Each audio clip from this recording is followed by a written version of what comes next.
तो अल्फा तो वेल अगर देखा जाए तो दिसंबर से पोस्टपोन होते होते फाइनली आज हमें अल्फा का पहला ऑफिशियल टीजर देखने को मिला है। एंड इस पहले ऑफिशियल टीजर को देखने के बाद मेरा जो ओपिनियन बना है वो कुछ इस तरीके का है कि हाँ, अगर शॉर्ट में कहूँ तो मुझे टीजर ठीक लगा। मतलब बहुत ज़्यादा अच्छा भी नहीं या फिर बहुत ज़्यादा बुरा भी नहीं, लेकिन इस टीजर को देखने के बाद मुझे एक चीज़ लगभग कंफर्म लग रही है कि इस फिल्म में जो बॉबी देओल का कैरेक्टर है उसे विलन के तौर पर दिखाया जाएगा। स्टार्टिंग में जहाँ पर आलिया भट्ट के मेंटर के तौर पे बॉबी देओल के कैरेक्टर को स्टैब्लिश किया जाएगा, उसके बाद ये दिखाया जाएगा कि किस तरीके से जो बॉबी देओल का कैरेक्टर है वो कितना रूथलेस है, वो किसी भी तरीके का कोई सिंपैथी नहीं दिखाता है, वो अपने मिशन को पूरा करने के लिए कुछ भी कर सकता है। लेकिन वहीं दूसरी तरफ उसकी पर्सनालिटी से कॉन्ट्रडिक्ट करते हुए आलिया भट्ट की पर्सनालिटी होगी, जहाँ पर वो सोचती है, समझती है, ये सारी चीजें करती है।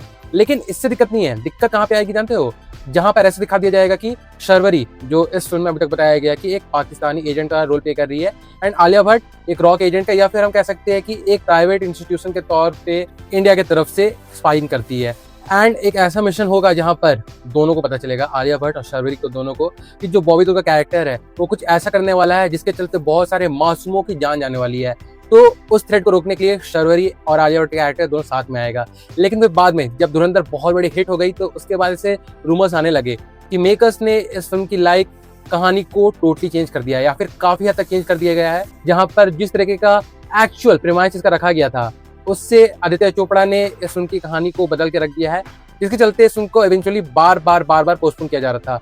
अब देखो, अगर सच में ऐसा है तो वो चीज इस फिल्म के ओवरऑल कहानी को इफेक्ट कर सकती है। जहाँ पर हम जानते हैं कि आज के टाइम पे जो YRF स्पाई यूनिवर्स है उसे किस तरीके से ट्रोल किया जा रहा है, जहाँ पर कई सारी चीजें ऑब्वियस भी है और कई सारी चीजें जरूरी भी है कि इस यूनिवर्स को कॉल आउट करने का। लेकिन केवल धुरंधर के सक्सेस को देखने के बाद या फिर जिस तरीके से YRF स्पाई यूनिवर्स को ट्रोल किया जा रहा है, उस चीज को समझने के बाद अगर मेकर्स ने ऑलरेडी लिखी हुई कहानी को या फिर ऑलरेडी शूट की गई फिल्म को चेंज करेंगे, रीशूट करेंगे इस तरीके से ताकि ऑडियंस जो इंडिया पाकिस्तान वाला जो लव एंगल दिखाया जाता है YRF स्पाई वाली मूवी में, वो चीज को अवॉइड किया जा सके, तो मैं कह सकता हूँ कि इस फिल्म की कहानी काफी हद तक इफेक्ट हो सकती है। जहां पर एट द एंड हमें में भी ये देखने को मिले कि फिल्म का ना कोई सर है ना कोई पैर है। फिल्म को बस करंट मूड पे इंडियन ऑडियंस का जैसा मूड बना हुआ है उस चीज को केटर करने के लिए फिल्म की कहानी को तोड़ मरोड़ के बना दिया गया है बस। और जैसे हम जानते हैं कि टीजर में हमें कहानी के बारे में तो ज्यादा कुछ ऑफर नहीं किया गया है, जो कि अच्छी बात है। एक टीजर को जो काम करना चाहिए वो ये टीजर करता है, वो भी बहुत अच्छी तरीके से।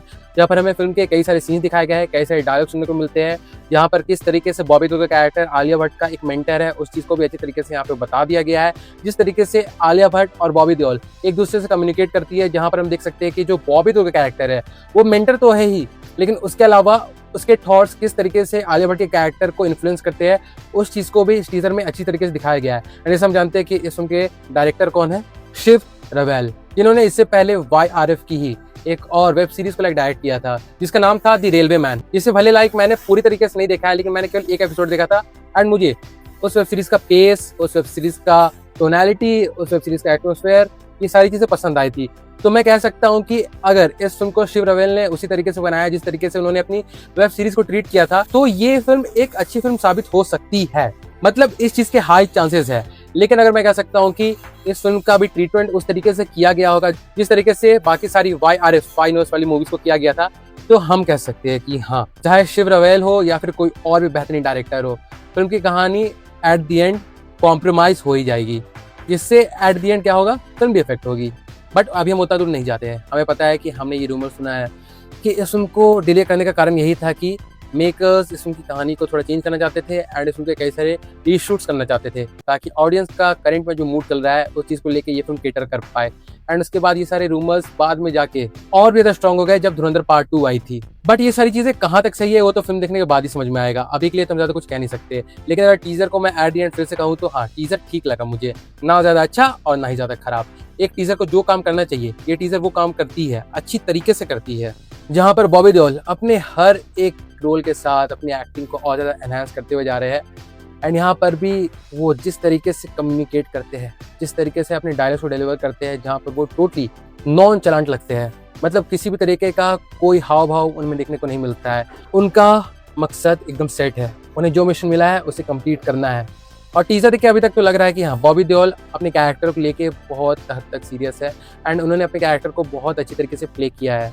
बाकी सारी चीज़ें तो हमें फिल्म के आने के बाद ही पता चलेगी। जहाँ पर अभी के तौर पे हम कह सकते हैं कि फिल्म में जो एक्शन सीक्वेंसेस दिखाए गए हैं वो बहुत ज़्यादा स्मूथ तो देखने को नहीं मिल रहा है, जिसका एक कारण ये भी हो सकता है कि फिल्म के रीशूट्स सच में किए गए हैं और एडिटिंग में बहुत ज़्यादा टाइम मिला नहीं और इस टीजर को ड्रॉप करना था तो उन्होंने हड़बड़ी में कुछ सारे सीन्स को लाइक एडिट करके इस टीजर में ऐड कर दिया है। बट स्टिल ये सिर्फ एक स्पेकुलेशन है। फिल्म आने के बाद ही पता चलेगा कहाँ तक बातें सच है एंड कहाँ तक बातें झूठ है। So let's just wait and hope for the best. And with that being said चलो मैं इस वीडियो को यहीं पे कंक्लूड करता हूँ। तो अगर देखा जाए तो यही था मेरा एक छोटा सा ओपिनियन अल्फा के टीजर को लेके। अगर आपने भी इसका टीजर देखा है तो आपको ये टीजर कैसा लगा आप भी कमेंट करके जरूर से बताना। मैं फॉर श्योर होना चाहूंगा कि इस टीजर को लेकर आपके व्यूज किस तरीके के हैं। So do drop your views in the comment section. और हाँ, बाकी फिर चलिए मिलते हैं बहुत जल्द एक और नए वीडियो के साथ। तब तक के लिए बाय।